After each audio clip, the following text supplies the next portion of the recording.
কি বাবা দিবসে বাবাকে মনের কথা জানালেন? ভালোবাসেন কথাটা কি জানালেন?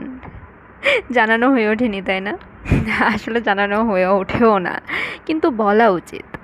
এটা আমার মত যে বলা উচিত।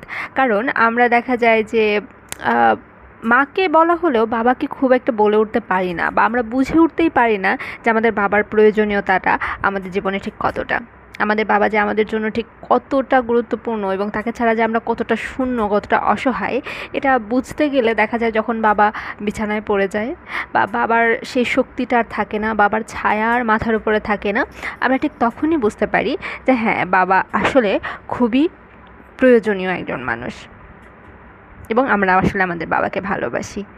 আর এই কারণে আসলে বাবাদের বলে ওঠাও হয়ে ওঠে না, কিন্তু বলাটা আসলেই উচিত। কারণ যখন আর সময় থাকবে না, যদি এমন কোনো সিচুয়েশান আসে যে আপনি আপনার বাবাকে আর বলতেই পারলেন না, তখন কিন্তু আফসোস হবে। অনেকে বলে যে এই যে যারা তাদের বাবা মাকে প্রকাশ করে, ভালোবাসার কথাটা বেশি বেশি প্রকাশ করে, অনেকেই তাদেরকে বলে যে একটু বেশি স্বার্থবাদী। অনেকেই মনে করে যে স্বার্থের জন্য হয়তো বাবা মাকে তেল দিচ্ছে। মানুষ যেটাই বলুক না কেন, আপনি আপনার ভালোবাসার কথাটা আপনার বাবা মাকে সময় থাকতে জানিয়ে দিন, জানালে ক্ষতি হয় না। আর বাবার শাসন, প্রত্যেকের বাবাই আসলে শাসন করে, বাবার এটা বৈশিষ্ট্য, বাবারা শাসন করবে। তবে সেই শাসনগুলোকে থেকে শিক্ষা নিতে হবে, শাসনগুলো থেকে শিক্ষা নিয়ে বাবার সেই শাসনের মাধ্যমে দেওয়া শিক্ষাগুলোকে কাজে লাগাতে হবে।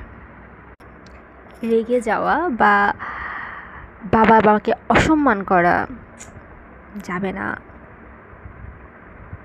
যারা বলেছেন তারা তো বলেছেন, যারা বলেননি তারা দ্রুত দ্রুত গিয়ে বাবাকে বলে ফেলুন, আই লাভ ইউ বাবা। গার্লফ্রেন্ডকে তো কতই বললেন, এবার বাবাকে বলুন, যান যান যান।